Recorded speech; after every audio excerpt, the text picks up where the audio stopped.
Hollywood's golden age, a time of glitz, glamour, and iconic films.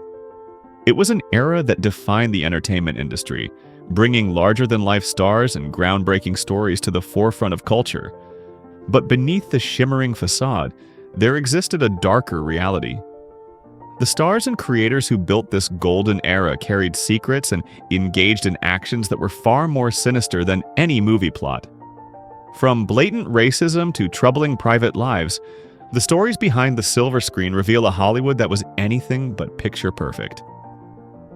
The early 20th century saw Hollywood dominated by white men, both in front of and behind the camera. Black actors were often relegated to demeaning roles. Clowns, maids, and buffoons meant to mock rather than represent. Worse still, some films portrayed black characters as dangerous predators, fueling harmful stereotypes that reinforced societal racism. This exclusion wasn't limited to acting. Black creatives found no opportunities in directing, writing, or producing for mainstream studios. It was this blatant racism that led Brothers Noble and George Johnson to establish the Lincoln Motion Picture Company in 1916. The company, entirely owned and operated by African Americans, aimed to tell black stories without resorting to the stereotypes that Hollywood embraced. While the Johnson brothers made a lasting impact on black cinema, they were largely ignored by mainstream Hollywood, solidifying its legacy of exclusion. Even groundbreaking performers like Paul Robson, who rose to fame for his incredible talent and activism, faced constant barriers. Robson was blacklisted during the McCarthy era for his outspoken stance on civil rights and global equality. His career, which could have flourished further, was stifled by a system unwilling to accept his defiance of the status quo. The systemic racism extended beyond the movies themselves. Segregated film sets were a norm until notable pushback occurred. For example, on the set of Gone with the Wind, Clark Gable, the king of Hollywood, reportedly threatened to quit unless the studio removed the whites-only and colored signs on the bathroom doors. Though Gable's actions were celebrated, his legacy remains complicated. Hattie McDaniel, the first African-American to win an Oscar for her role in the film, later revealed that Gable used racial slurs in private conversations. His public stance on equality contrasted with his private actions, leaving us to question whether his fight for justice was genuine or simply a calculated move. Walter Brennan, a beloved character actor and three-time Oscar winner, was adored for his roles in classics like Rio Bravo. But behind his charming on-screen persona lay a deeply disturbing reality. Brennan was an outspoken member of the John Birch Society, a far-right organization that vehemently opposed civil rights and supported segregation. Perhaps the most shocking revelation about Brennan came after Martin Luther King Jr.'s assassination. Witnesses claim Brennan laughed, cheered, and even danced upon hearing the news. He later recorded an album titled Negroes in the Civil Rights Movement, filled with racist propaganda. His open disdain for minorities extended to his behavior on set, where he frequently used racial slurs. Brennan's hateful views cast a dark shadow over his celebrated career, challenging audiences to reconcile the actor's beloved roles with his troubling legacy. The name Walt Disney conjures images of magical kingdoms and timeless stories, but the man behind the empire was a figure of controversy. Rumors of anti-Semitism have followed Disney for decades, with animator Art Babbitt claiming that Disney attended meetings of the German-American Bund, a pro-Nazi organization. In 1938, Disney hosted filmmaker Leni Riefenstahl, known for her Nazi propaganda films, shortly after the violent Kristallnacht attacks. These actions raised questions about Disney's political leanings. Disney's films also reflected the biases of their time. The Crows and Dumbo were blatant racial caricatures, and Song of the South romanticized plantation life, downplaying the horrors of slavery. Despite this, Disney made strides toward inclusivity in later years.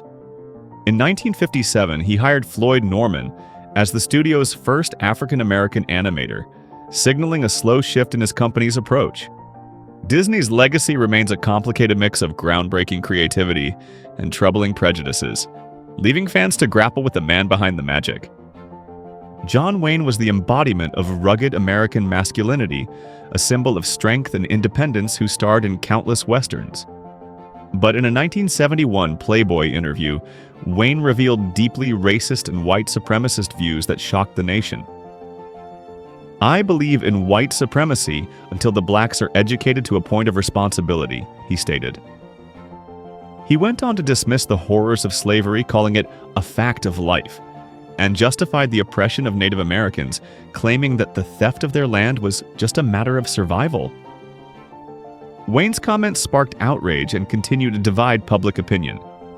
Efforts to rename John Wayne Airport in California and remove his name from honors have reignited debates about how to reconcile his contributions to cinema with his prejudiced views. Wayne's legacy as an American hero is now inseparably tied to his troubling beliefs, forcing audiences to re-examine the mythos surrounding him.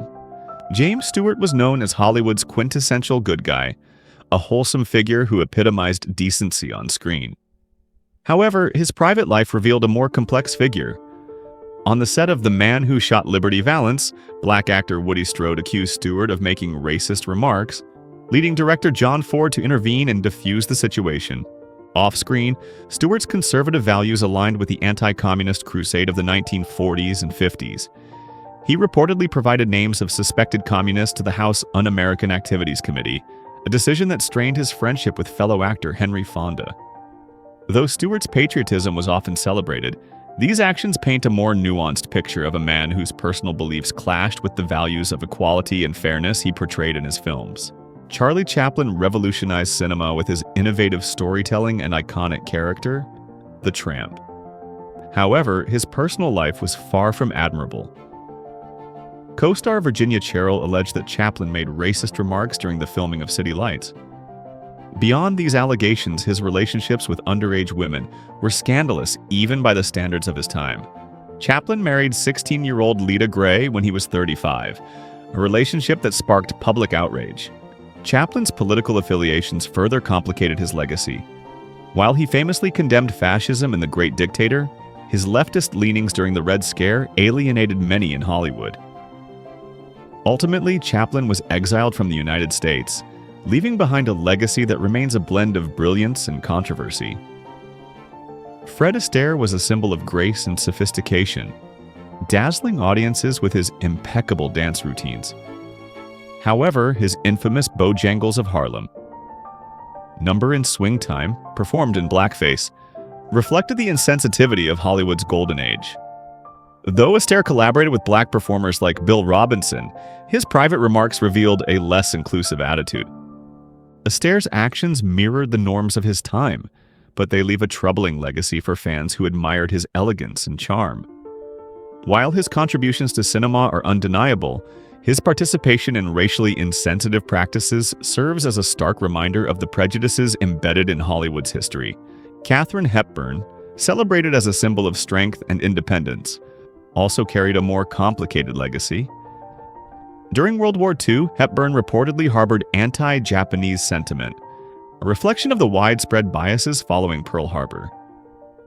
Biographer A. Scott Berg noted how her prejudice influenced her career choices, including refusing roles that involved Japanese-American characters. However, Hepburn's later life showed signs of growth. She became a vocal supporter of civil rights and championed progressive portrayals of women in her films. Hepburn's story is a reminder that even icons are products of their time, and while change is possible, early prejudices leave an indelible mark on a legacy. Hollywood's golden age was more than glitz and glamour. It was an era marked by systemic racism, personal prejudices, and contradictions that shaped its biggest stars.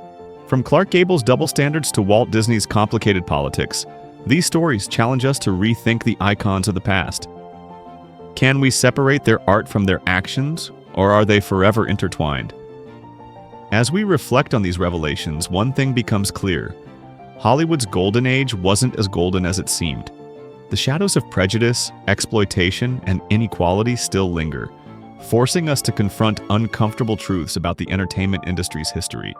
How should we remember these figures? That's a question only you can answer.